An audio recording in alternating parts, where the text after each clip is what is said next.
होली सिर्फ रंगों का त्योहार नहीं, बल्कि एक ऐसी कहानी है जो हजारों सालों से सुनाई जा रही है।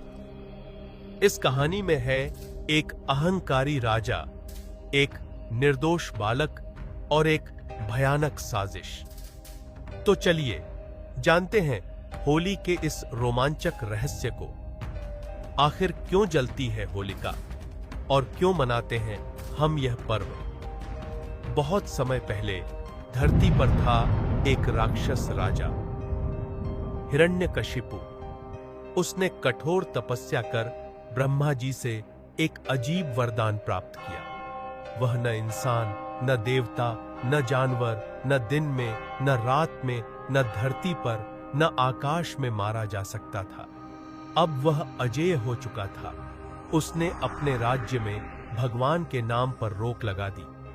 पर उसका बेटा प्रहलाद भगवान विष्णु का अनन्य भक्त था। दिन रात नारायण का जाप करता।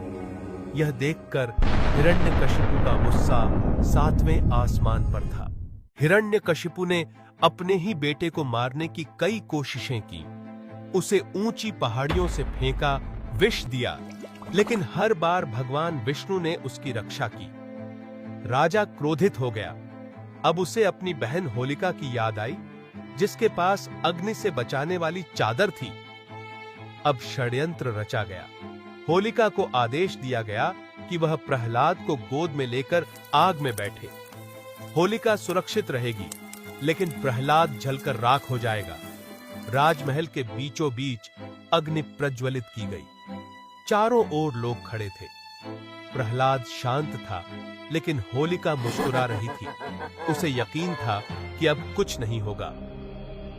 जैसे ही वे आग में बैठे, अचानक तेज हवा चली और वो चमत्कार हुआ हुआ जिसने सबको चौंका दिया। चादर उड़कर प्रहलाद के ऊपर आ गई और होलिका जलने लगी। होलिका जलकर राख हो गई, लेकिन प्रहलाद को भगवान ने बचा लिया। सत्य और भक्ति की जीत हुई। यही कारण है कि आज भी होलिका दहन किया जाता है।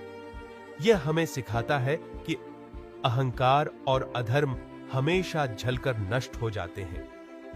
और अगले दिन हम रंग खेलते हैं, खुशियां मनाते हैं, क्योंकि होली सिर्फ रंगों का नहीं, बल्कि सत्य की जीत का पर्व है।